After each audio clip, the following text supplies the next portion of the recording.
কাটিগড়ার rod চুরিকাণ্ডে বৃহস্পতিবার আরও এক অভিযুক্তকে আদালতে প্রেরণ করেছে কাটিগড়া পুলিশ। এই রড চুরিকাণ্ড এ নিয়ে মোট 3 জনকে গ্রেফতার করতে সক্ষম হয়েছে পুলিশ।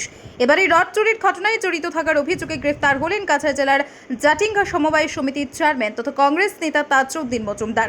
বুধবার রাতে জয়নগর জাটিঙ্গা মুখের বাড়িতে অভিযান চালিয়ে তাকে গ্রেফতার করে কাটিগড়া পুলিশ। জিজ্ঞাসাবাদের পর বৃহস্পতিবার দুপুরে তাকে শিলচর আদালতে প্রেরণ করা হয়।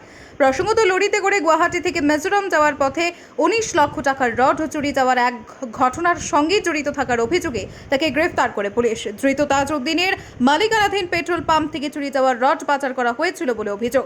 এই চুরিকাণ্ডের সঙ্গে জড়িত সন্দেহে কাটিগড়ার নাজাদপুরের ফারুক আহমেদ ও লক্ষ্মীপুরের রাজিবউদ্দিনকে দিন কয়েক আগে গ্রেফতার করে গত 29 আগস্ট আদালতে প্রেরণ করেছিল পুলিশ। উদ্ধার করা হয়েছিল চুরি যাওয়া কিছু রড সহ লরি। ব্যুরো রিপোর্ট, আজকের বরাক। কাটিগড়ার রড চুরিকাণ্ডে বৃহস্পতিবার আরও এক অভিযুক্তকে আদালতে প্রেরণ করেছে কাটিগড়া পুলিশ। এই রড চুরিকাণ্ড এ নিয়ে মোট 3 জনকে গ্রেফতার করতে সক্ষম হয়েছে পুলিশ। এবার এই রড চুরির ঘটনায় জড়িত থাকার অভিযোগে গ্রেফতার হলেন কাছাড় জেলার জাটিঙ্গা সমবায় সমিতির চেয়ারম্যান তথা কংগ্রেস নেতা তাজউদ্দিন মজুমদার।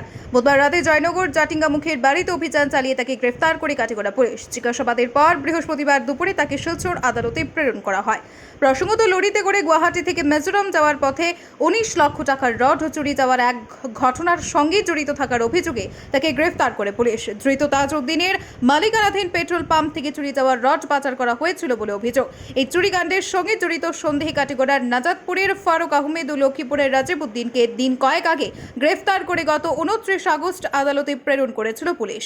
উদ্ধার করা হয়েছিল চুরি যাওয়া কিছু রড সহ লরি। ব্যুরো রিপোর্ট, আজকের বরাক।